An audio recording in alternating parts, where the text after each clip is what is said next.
Assembly के बाहर तो जो कुछ कल ATC में हुआ है वो आप सब ने देख लिया है। जिस तरह पुलिस गर्दी हो रही है, जिस तरह इस सूबे का हालात हैं, आप खुद देखे मोहतरमा अपने वालिद साहब को लेके फैसलाबाद गई और एट द सेम टाइम उधर एक और डोर फिर गई।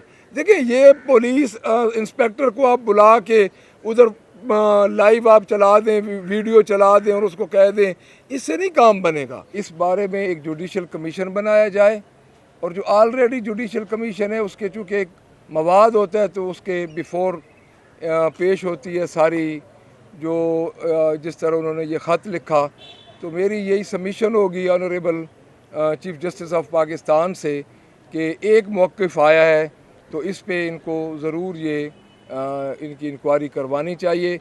और दूसरी मैं ये अर्ज़ ज़रूर करूँगा, साथ ये उससे रिलेटेड तो नहीं है कि चौधरी परवेज़ इलाही साहब की तबीयत जो गिरे हैं उसके बाद उनकी जो एज़ पर रिकमेंडेशन उनके डॉक्टर्स हैं। देखिए हमारे वो कल भी मैंने यहाँ पे ये रिक्वेस्ट की थी कि हमारे वो डिप्टी प्राइम मिनिस्टर रह चुके हैं, चीफ मिनिस्टर रह चुके हैं, स्पीकर रह चुके हैं, तो उनको इलाज के लिए सहूलतें नहीं मुहैया की जा रही जेल में। तो हमारी ये अपील भी होगी कि उनको इलाज के लिए सहूलतें मुहैया की जाएँ और इस किस्म के जो हथकंडे हैं इससे ये बाज आ जाएं और उनको जो एज़ पर रिकमेंडेशन उनके हैं अपना डॉक्टर्स हैं, उन डॉक्टर्स को ज़रूर इजाज़त मिलनी चाहिए कि उनका इलाज किया जाए। Thank you very much. मैं जी एक सेकेंड से हमारे डिप्टी अपोजिशन लीडर साहब बात करेंगे। आप बिस्मिल्लाहिर्रहमानिर्रहीम। मैं सबसे पहले जो शांगला के अंदर जो चाइनीज़ के ऊपर अटैक हुआ है उसकी शदीद मज़म्मत करता हूँ और गवर्नमेंट से रिक्वेस्ट करूँगा कि ये जो हर रोज़ ये जो अपना जो बढ़ रही है दहशतगर्दी के वाक़यात और ये जो इंसर्जेंसी है ये आउट ऑफ कंट्रोल हो रही है, इसके लिए गवर्नमेंट को इक़दामात करने चाहिए। चाइना हमारा सबसे पुराना और सबसे काबिल एतमाद दोस्त है। कुछ मुल्क के अंदर और कुछ मुल्क से बाहर जो अपना फोर्सेस हैं वो चाइना और हमारे ताल्लुकात ख़राब कराने की कोशिश कर रही हैं। तो हम इस वाक़े की पुरज़ोर मज़म्मत करते हैं और गवर्नमेंट को रिक्वेस्ट करते हैं कि उनकी सिक्योरिटी के लिए बेहतर इक़दामात करे। और ये जो दहशतगर्दी के वाक़यात आपने चंद दिनों में देखे हैं, पहले कर्नल साहब अपने 6 हमारे फ़ौजी भाइयों के साथ शहीद हुए, अब ये वाला जो वाक़या है इसके लिए हमें इसको सीरियस लेना चाहिए और इसका जिस हद तक फ़ॉरेन लेवल के फ़ॉरेन पॉलिसी लेवल के ऊपर तदारक हो सके करना चाहिए। Thank you. ये बताइएगा कि पंजाब हुकूमत तो ये कह रही है कि चौधरी परवेज़ इलाही जो हैं वो बल्कि खुद जो हैं वो पुलिस एहलकारों को पीटे मार रहे हैं, हरासमेंट कर रहे हैं, आप उनसे सहूलियात मांग रहे हैं, क्या उनका इल्ज़ाम ठीक है? देखिए मेरी बात सुने कि चौधरी परवेज़ इलाही साहब से ये उम्मीद आप लोग कर सकते हैं? इतने सीजन पॉलिटिशियन हैं, वो कई दफ़ा चीफ मिनिस्टर रह चुके हैं, उनका ख़ानदान देख रहे हैं और जेल में जिस तरह राना साहब फरमा रहे हैं उधर ईंट नहीं होती, उधर तो हमें ईंटों पे खड़ा किया जाता है। तो बात यह है कि ये एक बड़ी लघु सी बात है।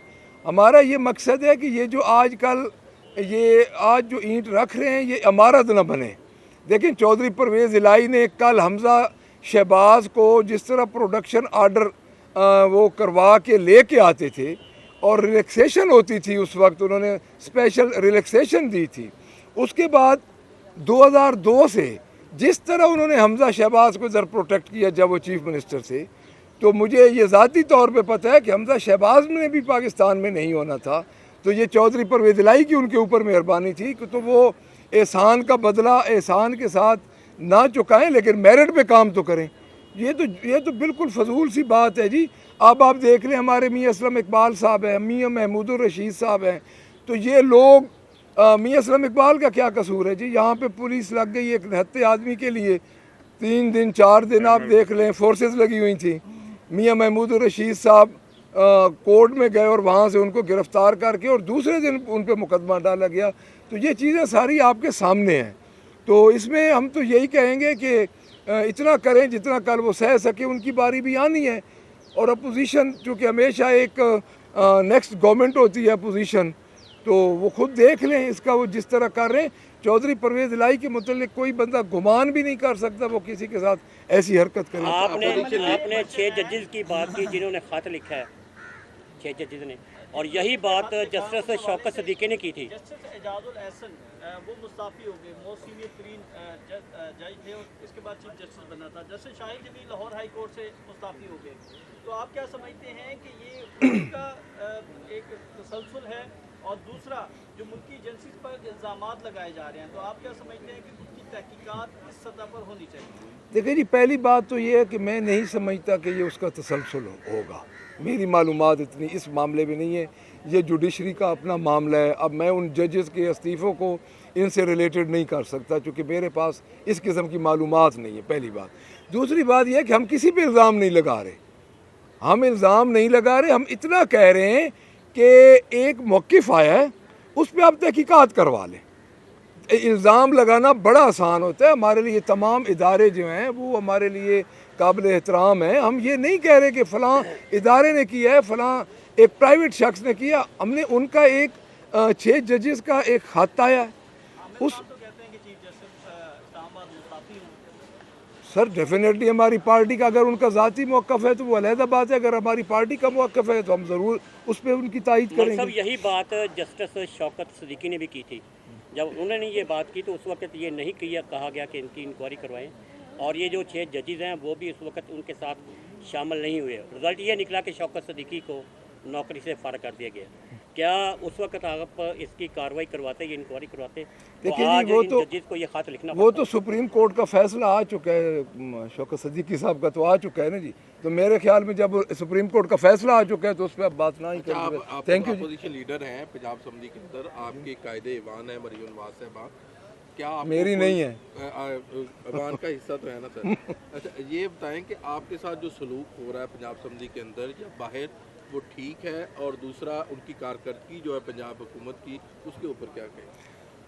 देखिए जी, पहली बात तो ये मैं बिल्कुल डिनाई करूँगा कि हम उनको कायदे अमान मानते ही नहीं। जब फार्म 47 का हमारा एक मजबूत स्टैंड है तो हम कैसे कायदे अमान माने? हम तो ये कहते हैं कि वो अपनी ज़ाती सीट भी वो हार चुकी हैं। दूसरी बात यह है कि असम्बली के अंदर और असम्बली के बाहर, असम्बली के अंदर का जो बिज़नेस है वो हम अपनी तरफ से हम अपने ज़ोर बाजू पे चला रहे हैं, लेकिन हमारे साथ वो सलूक नहीं हो रहा जो सलूक होना चाहिए था। हम तकरीबन 104 बंदे की अपोजिशन हैं, तो उसमें हमें कोई फ़र्क नहीं पड़ता, हम अपना मौक़िफ़ दे रहे हैं। हमारे चेयरमैन इमरान खान का हम उनके वोट्स पे आए हैं तो उनके विजन को हमने आगे लेके जाना है। असम्बली के बाहर की आप बात कर रहे हैं, तो असम्बली के बाहर तो जो कुछ कल ATC में हुआ है वो आप सब ने देख लिया है। जिस तरह पुलिस गर्दी हो रही है, जिस तरह इस सूबे का हालात हैं, आप खुद देखे मोहतरमा अपने वालिद साहब को लेके फैसलाबाद गई और एट द सेम टाइम उधर एक और डोर फिर गई। देखिए ये पुलिस इंस्पेक्टर को आप बुला के उधर लाइव आप चला दें, वीडियो चला दें और उसको कह दें, इससे नहीं काम बनेगा। आपका जब इम्प्लीमेंटेशन आपकी रहीम यार खान और कच्चे तक आपकी नहीं होगी, उस वक्त तक ये पिक्चर बनाने से 7 क्लब में काम नहीं होगा। और अभी आप देख लें कि कच्चे के डाकुओं का और उधर उस एरिया में उन्होंने एक अलहदा स्टेट विद इन स्टेट बनी हुई है। तो मैं नहीं राशिद को 121 वोट चाहिए टेक्टो प्लेट्स के, जी हाँ। आपके पास 104 है। क्या समझते हैं कि 20 के वोट आप हासिल कर लेंगे लेफ्ट राइट? हमारे पास 106 है इंशाल्लाह जी, और इंशाल्लाह कोई अल्लाह के बंदों का ज़मीर जाग जाएगा तो हमें वो वोट दे देंगे इंशाल्लाह। हमारी कोशिश तो पूरी है। कोई राब्ता वगैरह देखिए जी, देखिए मैं अपनी बात बताऊं, मैं स्पीकर का इलेक्शन लड़ा हूं, मैंने मुस्लिम लीग के किसी बंदे से रब्ता नहीं किया। उसकी 2 वजूहत थी।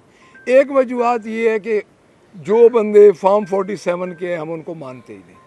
दूसरी बात ये है कि वो जो बंदे उधर हैं, मैं ये समझता हूँ कि उनसे इस वक्त रब्ता करना इसलिए फजूल है कि वो एक सौदे के तहत गए हुए हैं। पार्टी अगर सपोर्ट कर दे तो उनकी भी एक चीज़ निकल सकती है, आपको भी मिल सकती देखिए पीपल्स पार्टी का मैंने विड्रॉ कर दिया। पीपल्स पार्टी ने वैसे भी विड्रॉ कर दिया और पीपल्स पार्टी के मुतालिक मेरी क्लियर स्टेटमेंट आ गई है कि वो भुट्टो के कातलों के साथ इस वक्त बैठे हैं। Thank you very much.